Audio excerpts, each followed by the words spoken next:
Hello civilians, तो आप सभी का स्वागत है एक बार फिर से आज के इस नए वीडियो में।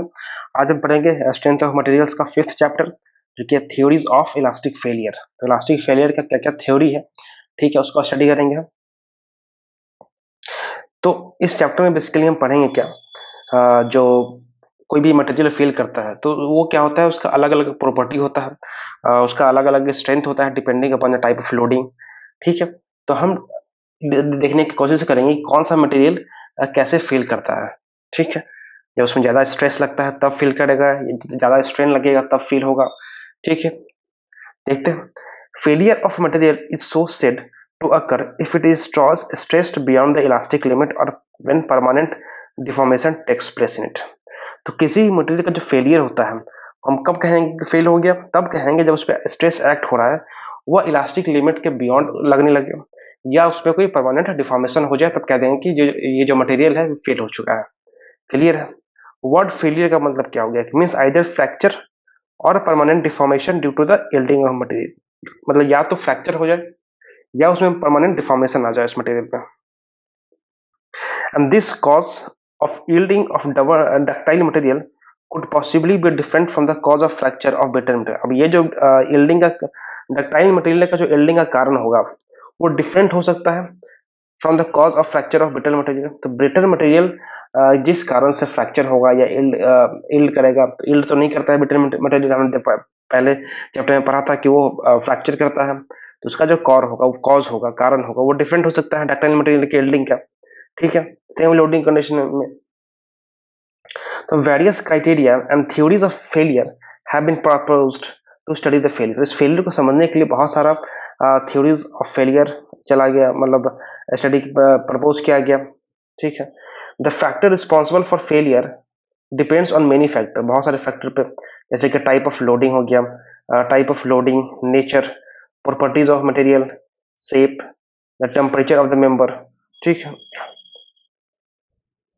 Theories of elastic failure. अब हम देखें कौन कौन सा थ्योरीज है। तो एक है मैक्सिमम प्रिंसिपल स्ट्रेस थ्योरी, एक है मैक्सिमम प्रिंसिपल स्ट्रेन थ्योरी, एक है मैक्सिमम शियर स्ट्रेस थ्योरी, एक है maximum strain energy theory, maximum shear strain energy theory और octahedral shear stress theory. Total हमें 6 थ्योरीज पढ़नी है। तो पहला क्या है? Maximum principal stress theory. तो मैक्सिमम प्रिंसिपल स्ट्रेस थ्योरी को और क्या बोलते हैं? याद रखिएगा, इसको बोलते हैं रैंकाइन थ्योरी और लेम्स थ्योरी। रैंकाइन थ्योरी और लेम्स थ्योरी। इस थ्योरी के अनुसार ये बोल रहा है कि जो मैक्सिमम प्रिंसिपल स्ट्रेस होगा किसी मटेरियल में शुड बी लेस देन और equal to yield stress in case of uniaxial loading. अगर यूनी एक्सेल लोडिंग लग रहा है, ठीक है, तो जो मैक्सिमम प्रिंसिपल स्ट्रेस आएगा किसी मटेरियल में वो कम होना चाहिए, किससे? शुड बी लेस देन और equal to yield stress. Less than या इक्वल टू यील्ड स्ट्रेस के यहाँ पे सिग्मा मैक्स जो होगा आपका प्रिंसिपल स्ट्रेस, या तो लेस होना चाहिए, उससे कम होना चाहिए एफ वाई से। ठीक है, in case of uniaxial loading for design purpose factor of safety should be considered.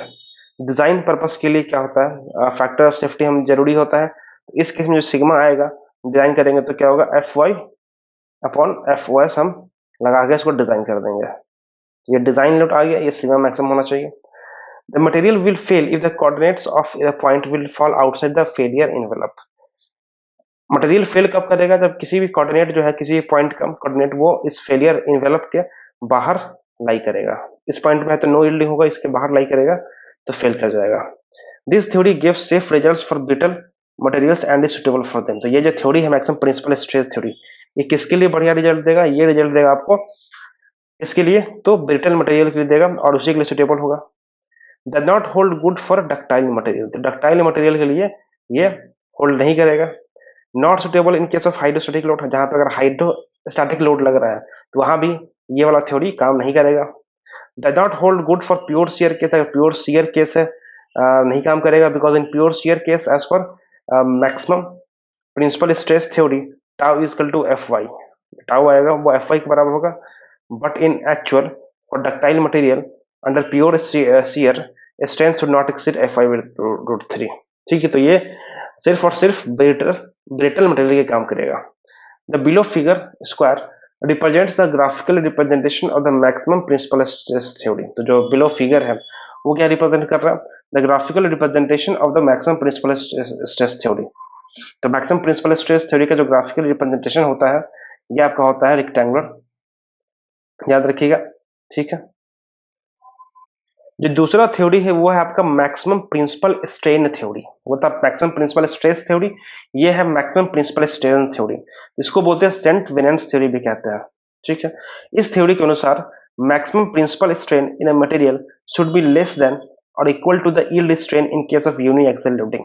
जो मैं इस थ्योरी के अनुसार जो मैक्सिमम प्रिंसिपल स्ट्रेन होगा किसी मटेरियल में शुड बी लेस देन, वो कम होना चाहिए, बराबर होना चाहिए yield strain in case of uniaxial loading. तो एप्सिलॉन वन क्या होगा, less than F Y upon Y upon E होना चाहिए, ठीक है।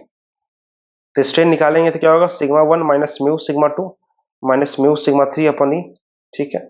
Sigma one sigma two and sigma three represents the principal stresses for design purpose, factor of safety should be considered, ठीक है। Sigma one minus sigma two minus mu sigma three less than equal to F Y upon F Y S आ गया, ठीक है। यह जो theory है give satisfactory result for the brittle brittle materials, तो ये भी जो थ्योरी है एक बढ़िया रिजल्ट देगा ब्रिटल मटेरियल्स के लिए। But it over estimate the elastic strength, but ये क्या करेगा, over estimate the elastic strength of ductile material. अगर हम डक्टाइल मटेरियल में इसको यूज करेंगे तो ये ओवर एस्टिमेट कर लेगा उसके स्ट्रेंथ को, ज्यादा एस्टिमेट कर लेगा बट एक्चुअली उतना होगा नहीं। ये प्रॉब्लम है डक्टाइल के केस में। This theory can not predict failures in case of hydrostatic loading, अगर हाइड्रोस्टैटिक लोडिंग है तो उस केस में ये प्रिडिक्ट नहीं कर सकता है फेलियर को, ठीक है। It does not hold good for pure shear case, pure shear case में क्या होल्ड, ये होल्ड नहीं करेगा।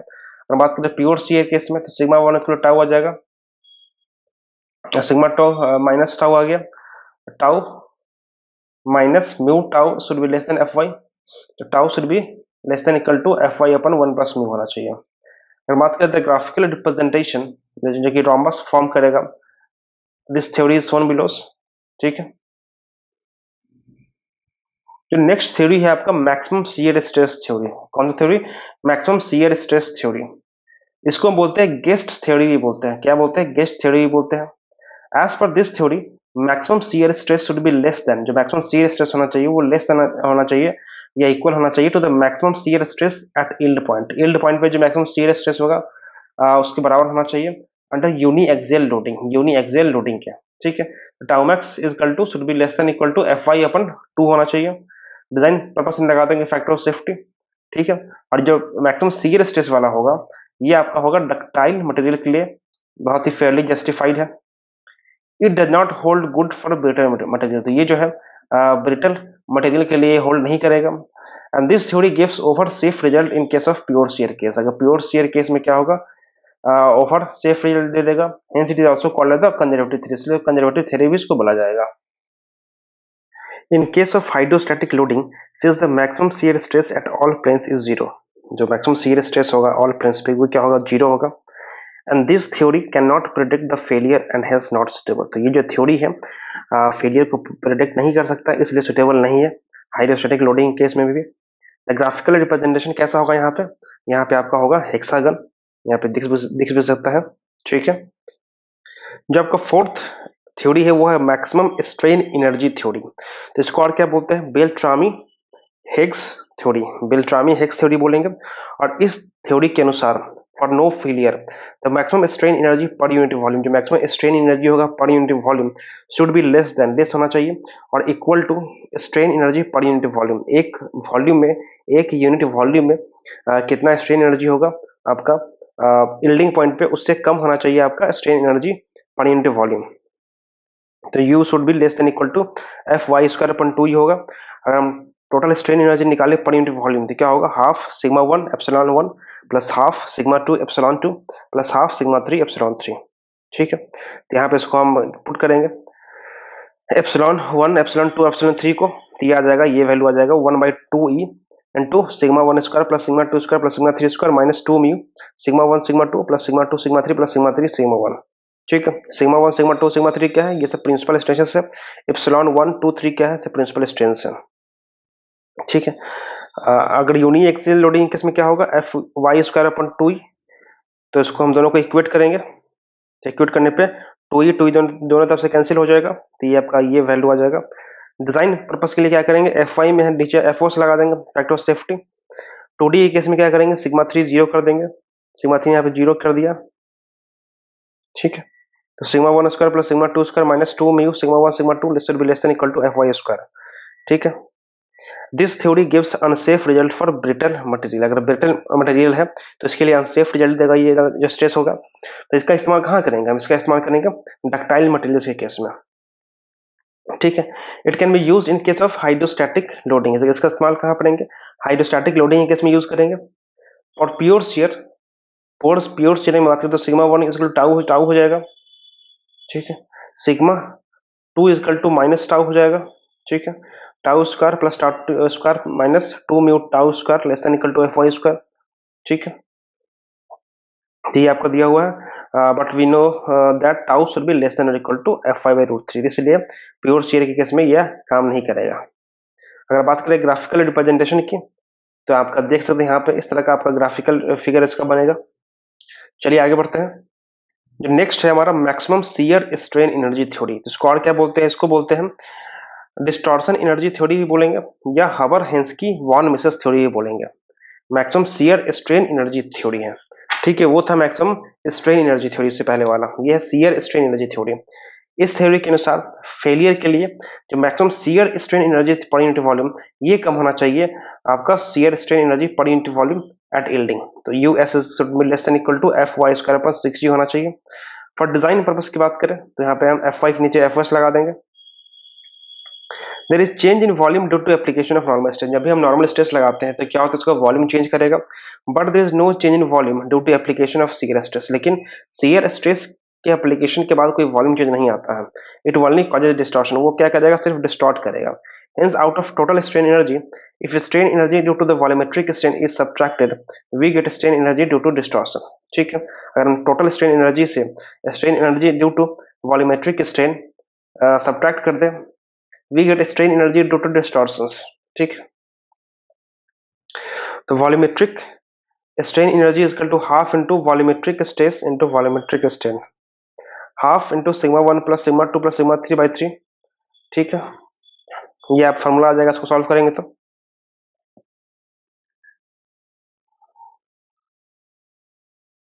ये वाला, ठीक है। तो distortion energy is equal to total strain energy minus volumetric strain energy करेंगे। तो इसको कैलकुलेशन जब करेंगे तो लास्ट में हमारा फॉर्मूला सिर्फ याद रखिएगा, ये आपका होगा distortion energy 1/12g sigma 1 minus sigma 2 का whole square plus sigma 2 minus sigma 3 का whole square plus sigma 3 minus sigma square. अगर यूनी एक्सियल लोडिंग है तो sigma 1 is equal to F I put कर देंगे, सिग्मा 2 सिग्मा 3 जीरो कर देंगे, उस केस में आ जाएगा distortion energy under uniaxial loading is equal to F Y square आपका 6g आ जाएगा, ठीक है। तो as per maximum distortion energy theory और maximum shear strain energy theory, ये जो वैल्यू होगा आपका इससे कम होना चाहिए, ठीक है। This theory gives best result in case of pure share. अगर प्योर शेयर का केस है तो याद रखिएगा जो ये वाला थ्योरी है मैक्सिमम डिस्टॉर्शन एनर्जी थ्योरी, ये आपको सबसे सटीक रिजल्ट देगा। तो sigma 1 equal to tau, sigma 2 equal to minus tau, tau square इसको करेंगे तो टाउ से भी less than equal to F I root 3 होता है और यही आ जाएगा। तो which satisfies perfectly with the case of pure shear, not suitable for brittle material. तो ब्रिटल मटेरियल के लिए ये सुटेबल नहीं होगा। In case of hydrostatic loading this theory can not predict the failure. Hydrostatic loading case में ये जो theory होगा फेलियर को प्रिडिक्ट नहीं कर पाएगा, हेंस नॉट सुटेबल, और इसलिए सुटेबल नहीं होगा। The graphical representation ellipse of this theory is shown below. इस केस में जो ग्राफिकल रिप्रेजेंटेशन होगा वो एलिप्स होगा, यहाँ पे देख सकते हैं आप लोग, ठीक है। तो आगे बढ़ते हैं। जो आपका नेक्स्ट है वो है ऑक्टाहेड्रल शियर स्ट्रेस थ्योरी। क्या है, ऑक्टाहेड्रल शियर स्ट्रेस थ्योरी। तो this stress acting along the octahedral plane is known as octahedral stress. तो जो ऑक्टाहेड्रल प्लेन पे स्ट्रेस एक्ट करेगा उसे हम कह देंगे क्या, इसे हम कह देंगे octahedral stress. Octahedral planes are those which are inclined equally to principal planes. तो जो प्रिंसिपल प्लेन से इक्वल इंक्लिनेशन पे जो प्लेन्स होंगे उसको बोलेंगे ऑक्टाहेड्रल प्लेन्स बोलेंगे। टाउ ऑक्टाहेड्रल क्या होगा, 2/3 सिग्मा 1 माइनस सिग्मा 2 बाई 2 का whole square plus sigma 2 minus sigma 3 by 2 का whole square plus sigma 3 minus sigma 1। ये फॉर्मूला दिया हुआ। 2D केस में क्या करेंगे, सिग्मा 3 जीरो कर देंगे, तो उस केस में जो हेक्टाहेड्रल ऑक्टाहेड्रल स्ट्रेस आएगा वो √2/3 एफ वाई आ जाएगा, ठीक है। और इस थ्योरी के अनुसार जो failure occurs when octahedral stress in complete stress, complex stress में में जो ऑक्टाहेड्रल स्ट्रेस होगा वो बराबर हो जाएगा octahedral stress developed eight yield stress इन यूनिएक्सियल लोडिंग। तो ये आपका बराबर हो जाएगा, उस केस में जाके फेलियर होगा। चाहते हैं कि फेलियर ना हो तो क्या होगा, tau octahedral should be less than equal to √2/3 होना चाहिए। डिजाइन पर्पस के लिए सिंपल फैक्टर ऑफ सेफ्टी का यूज कर लेंगे और ये वाला आपका फाइनल फॉर्मूला आ जाएगा, √σ1² + σ2² - σ1 σ2 should be less than equal to Fy। ठीक है, और ये कहाँ पे यूज होगा आपका, ये यूज होगा for ductile materials under pure shear case. Pure shear case में डक्टाइल मटेरियल पे इसको यूज कर लेंगे हम ऑक्टाहेड्रल शियर स्ट्रेस थ्योरी को। तो अगर मैक्सिमम प्रिंसिपल स्ट्रेस थ्योरी में कौन सा हम देखे थे, शेप ऑफ ग्राफिकल रिप्रेजेंटेशन, तो हमने स्क्वायर देखा था। मैक्सिमम प्रिंसिपल स्ट्रेस थ्योरी में क्या देखा था, rhombus, square, rhombus. Maximum shear stress theory यहाँ पे hexagon. Maximum strain energy theory ellipse. Maximum shear strain energy theory ellipse. ठीक है, ठीक है, तो यहाँ पे आपका ये चैप्टर खत्म होता है, थ्योरीज ऑफ इलास्टिक फेलियर। तो मिलते हैं नेक्स्ट वीडियो में नेक्स्ट टॉपिक के साथ, centroid end moment of inertia of plain areas. तो आई होप ये वीडियो अच्छा लगा होगा, अगर लगा है तो वीडियो को लाइक करें, चैनल को सब्सक्राइब करें। मिलते हैं नेक्स्ट वीडियो में। Thanks for watching, thank you very much.